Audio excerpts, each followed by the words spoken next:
Nah, oleh karena Allah senantiasa kita bicara keagungan Allah Subhanahu wa taala. Hakikatnya yang menentukan segalanya hanya Allah, yang berkuasa hanya Allah.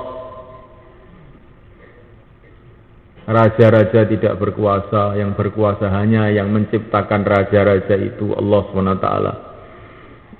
Rakyat tidak berkuasa, yang berkuasa adalah yang menciptakan rakyat itu Allah Subhanahu wa taala. Namulaikan Allah Subhanahu wa taala, suasana tidak berkuasa. Yang berkuasa itu adalah yang menciptakan suasana-suasana itu.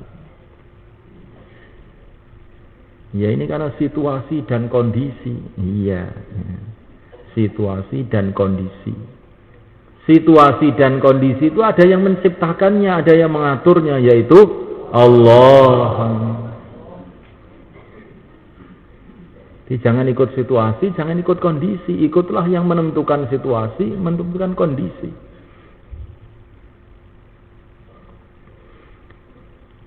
Terus bicara keagungan Allah sampai tertanam dalam pikir, tertanam dalam hati, menjadi kebiasaan dalam lisan.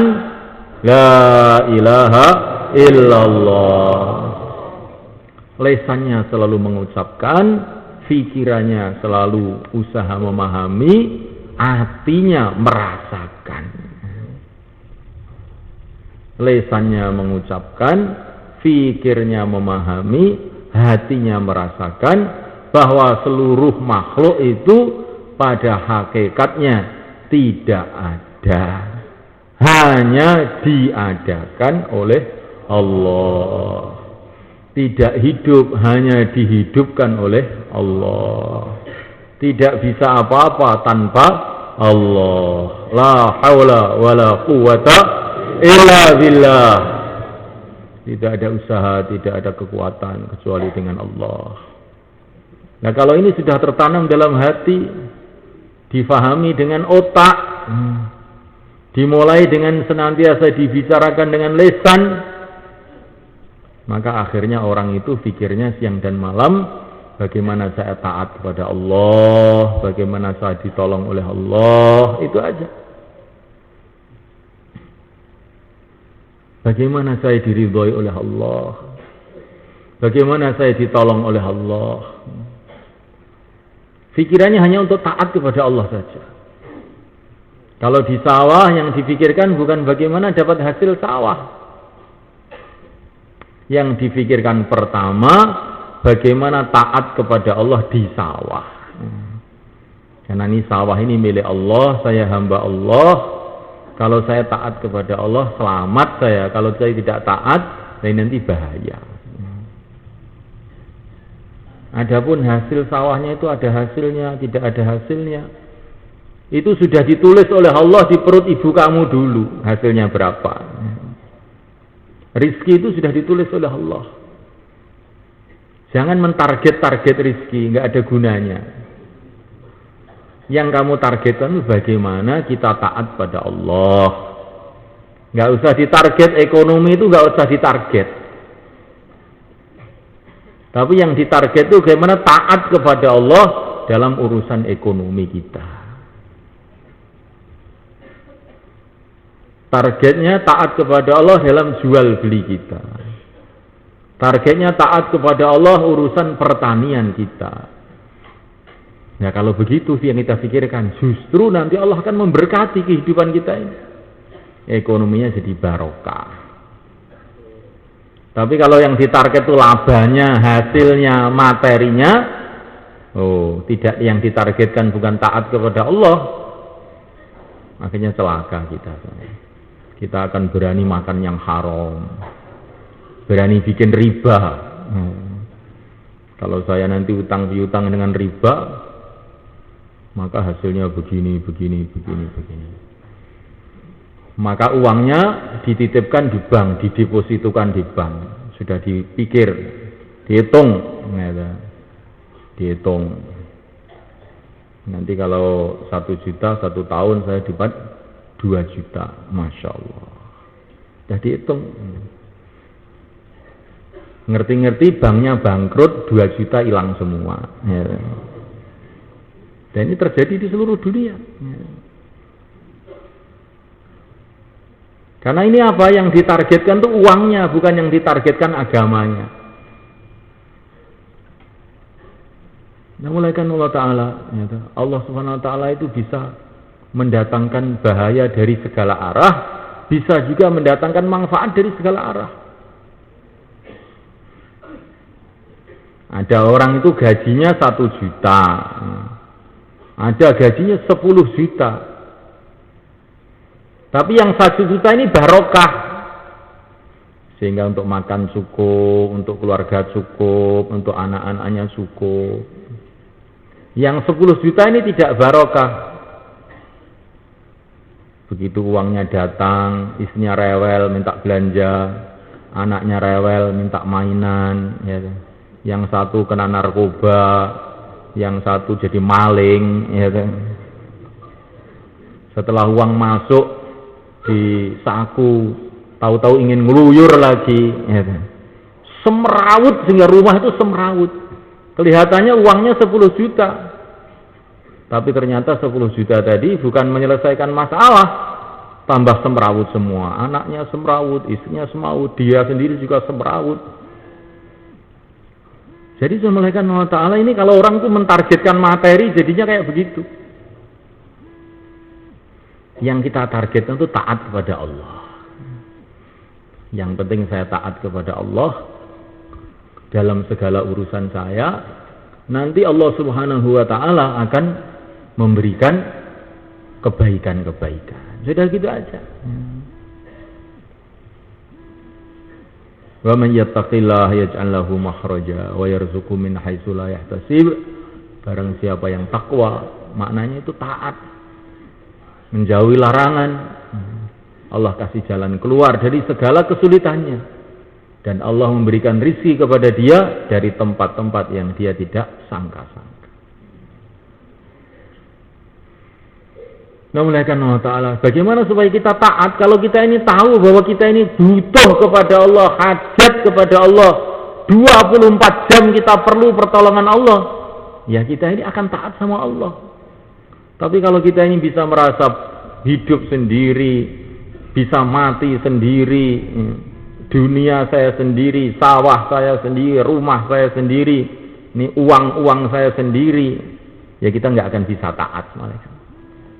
Taat itu perasaan kita itu menyulitkan sekali.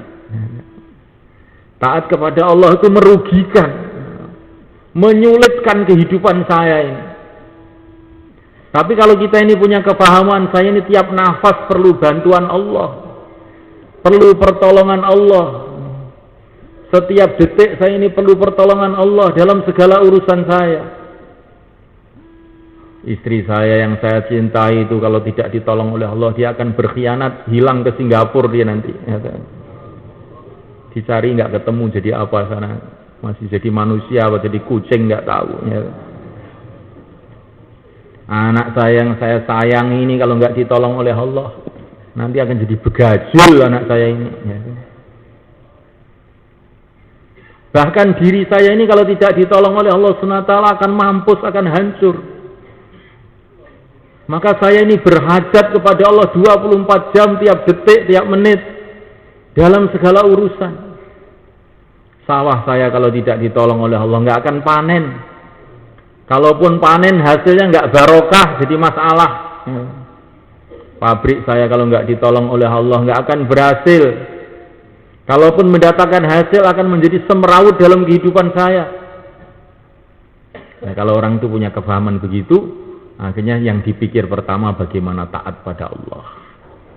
Datang ke rumah, bagaimana saya taat kepada Allah di rumah saya ini. Bagaimana saya taat kepada Allah di sawah. Bagaimana saya taat kepada Allah 24 jam.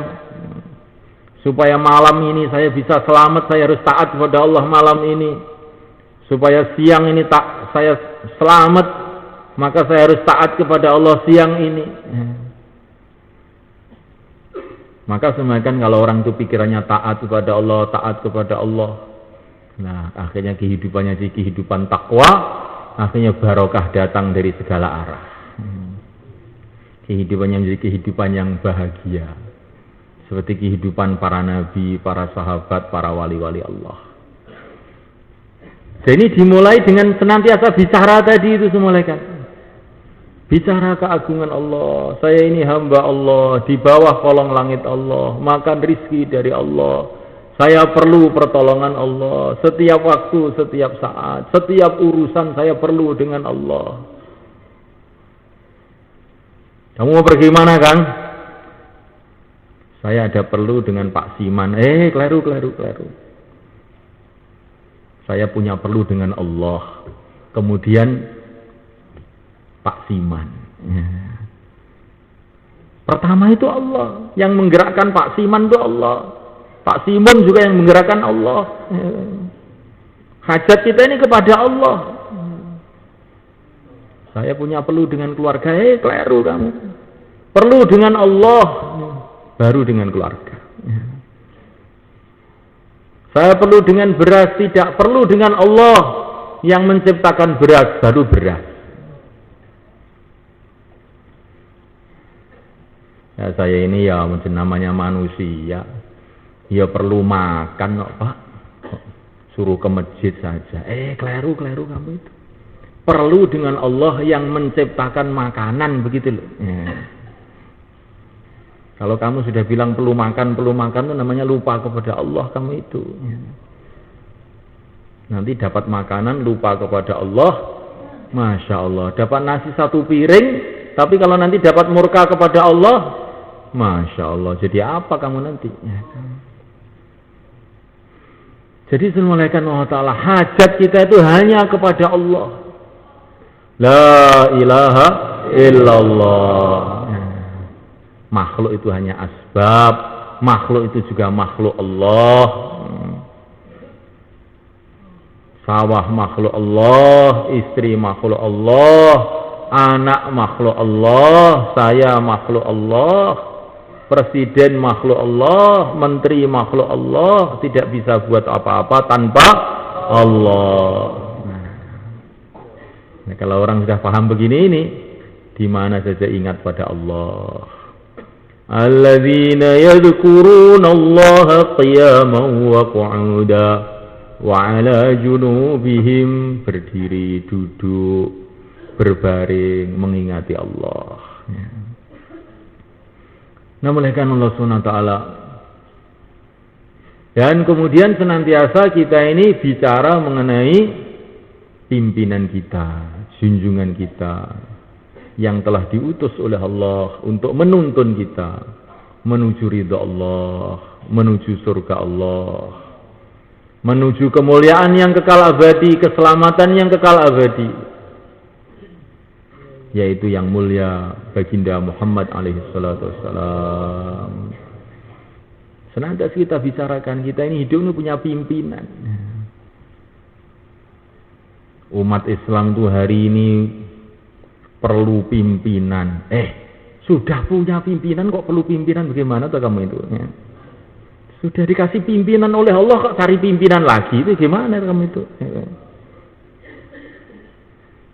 Kita ini sudah dikasih pimpinan itu sudah tuntas, nggak perlu cari pimpinan lagi. Yang milih Allah SWT sendiri, yaitu yang mulia baginda Muhammad alaihissalam, yang diutus oleh Allah, rahmat bagi seluruh alam,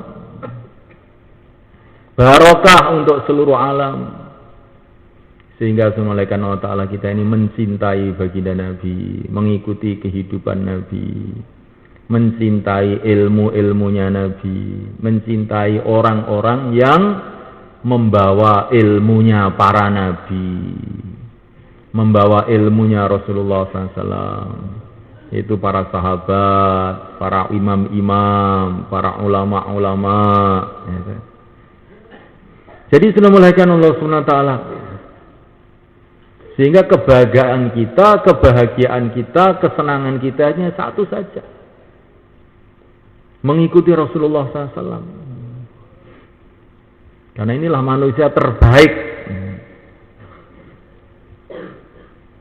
Maka darahnya Rasulullah itu darah terbaik, tulangnya Rasulullah tulang terbaik, kulitnya Rasulullah kulit terbaik, rambutnya Rasulullah rambut terbaik, Hatinya Rasulullah hati yang terbaik, otaknya Rasulullah otak yang terbaik, pakaiannya Rasulullah itulah pakaian yang terbaik, kebiasaan Rasulullah itulah kebiasaan yang terbaik, perjuangan Rasulullah SAW itulah perjuangan yang terbaik.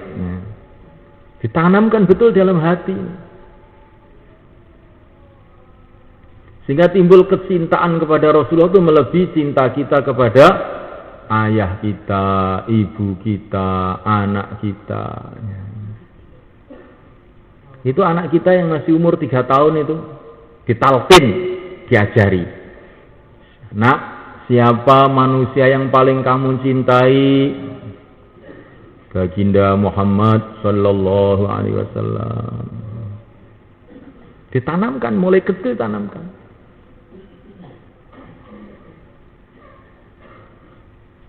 Wong sing paling disenengi sinten? Kanjeng Nabi. Cah cilik-cilik diajari. Ditanamkan betul.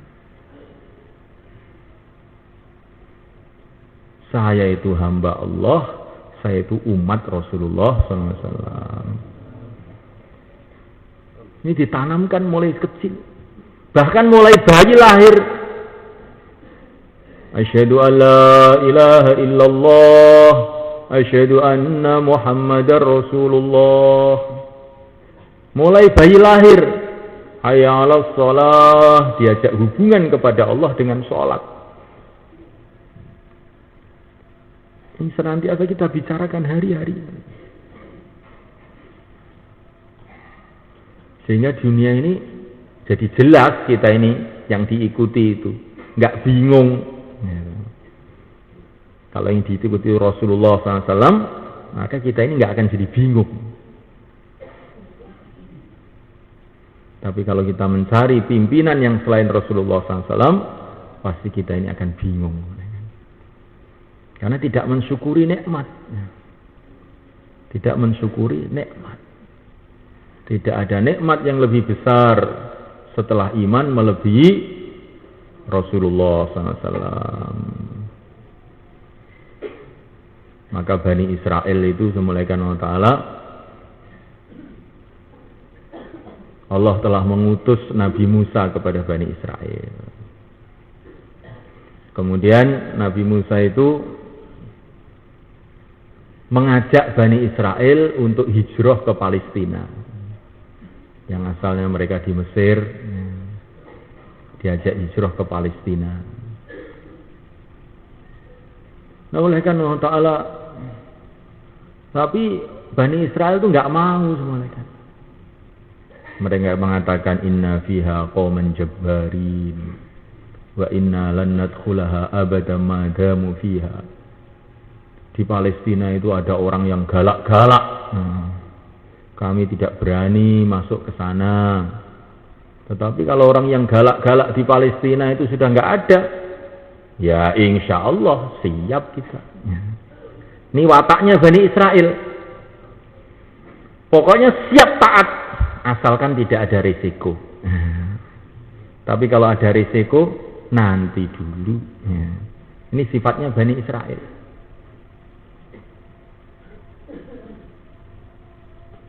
Agama niku nggih.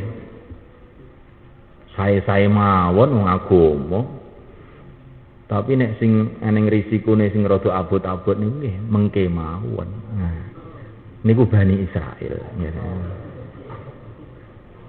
Niku Bani Israel. Ya sampeyan niku Bani Israel napa senes, Pak? Senes to nggih? Nggih, senes. Jelas sampeyan wong Jawa duduk Bani Israel panjenengan nggih. Tapi sok-sok niku rada niru-niru sithik ngaten. Lah niku sing gawat ta niku. Maka Nabi Musa alaihissalam itu diperintahkan oleh Allah untuk mengajak Bani Israel pindah ke Palestina. Tapi mereka tidak mau. Ditarghib sama Bani Israel yang imannya masih kuat, ditarghib. Kamu masuk saja, ini perintahnya Rasulullah, ini masuk saja.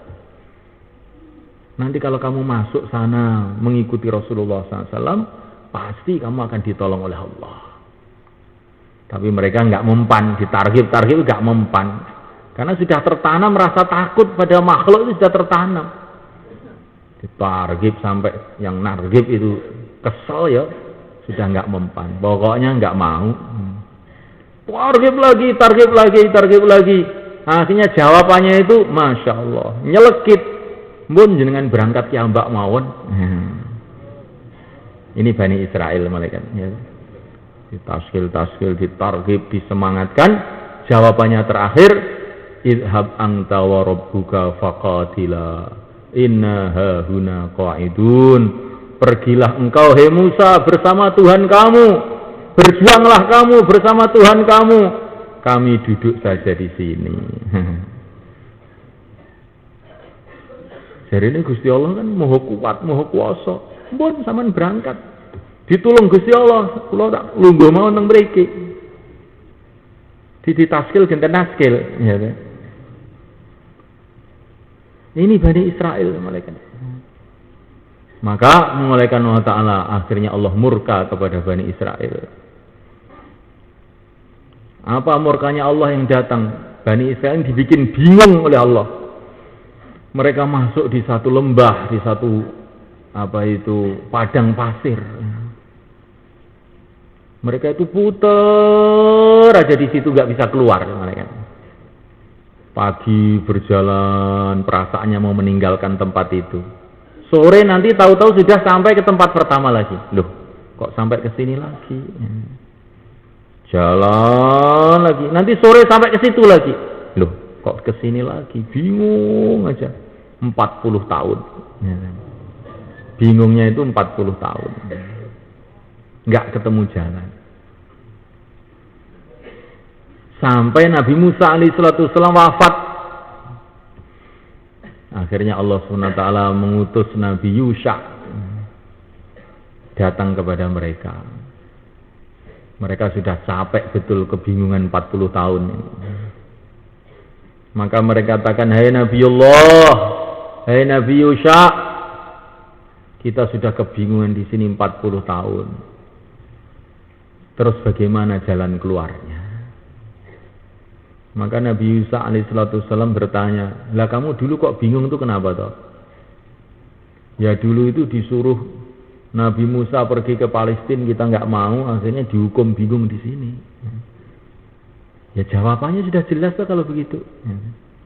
Jelas bagaimana? Kalau kamu ingin tidak bingung, ikutilah perintah Nabi Musa yang 40 tahun yang lalu itu. Kamu sekarang berangkat ke Palestina.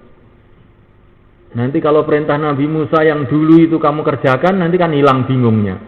Wong kamu itu bingung itu sebab menentang Nabi Musa. Oh begitu, iya.